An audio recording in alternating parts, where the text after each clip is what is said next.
अमोलनेर शहरामध्ये आज एक मिरवणूक चालू होत्या. अंदाजे 4 वाजता मिरवणूक सुरू झालं आणि अंदाजे 6 वाजता गांधलीपुरा चौका हे एरियामध्ये आल्यानंतर काही आपसीत काही गैरसमज, काही अफवा आणि काही कन्फ्युजन झालं. त्याच्यामधून काही तणावपूर्ण वातावरण फक्त 2-4 मिनिटांसाठी झालं होत्या. मग लगेच त्याच ठिकाणी पोलिसांचा खूप मोठा बंदोबस्त तैनात होत्या. मग त्या पूर्ण इश्यूला आणि पब्लिकला कंट्रोल करण्यात आलेलं आहे आणि त्या विषयावर जे कोणी असं क्रिएट केलेलं आहे त्या विषयावर गुन्हा दाखल करण्याची प्रक्रिया चालू आहे आणि जे कोणी आरोपी असतील त्यांना आरोपींना देखील आम्ही लवकरात लवकर अटक करणार. सर, आतापर्यंत किती लोकांना अटक केली? ते आयडेंटिफाय करणं चालू आहे. एकदा आयडेंटिफाय केल्यानंतर एक्झॅक्टली मला सांगता येईल. काही गुन्हा वगैरे दाखल काय वातावरण ते FIR दाखल करण्याची प्रक्रिया चालू आहे. किती लोक जखमी झाले सर? किती लोक जखमी झाले? ती जखमीची पण माहिती घेतो आपल्याला सांगा.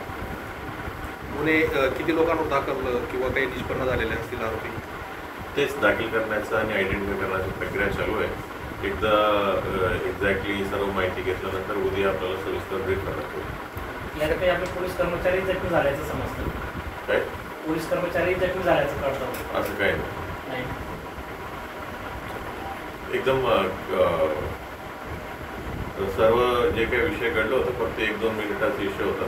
पोलीस तिथं तैनात होते म्हणजे पूर्ण मॅटर आपल्या कंट्रोलमध्ये लगेच झालं. सर, अंबरनेर शहरामध्ये अफवांवर लोक जास्त विश्वास करतात, तो त्यावर तुम्ही काय आव्हान करता?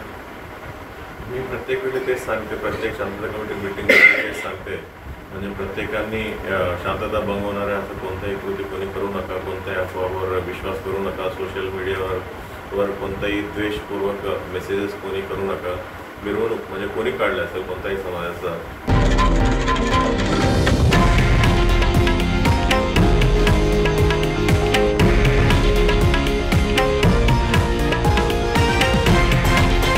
हे आहे देशातील नंबर 1 न्यूज नेटवर्क आणि आपण पाहत आहात TV9 मराठी, एकमेव.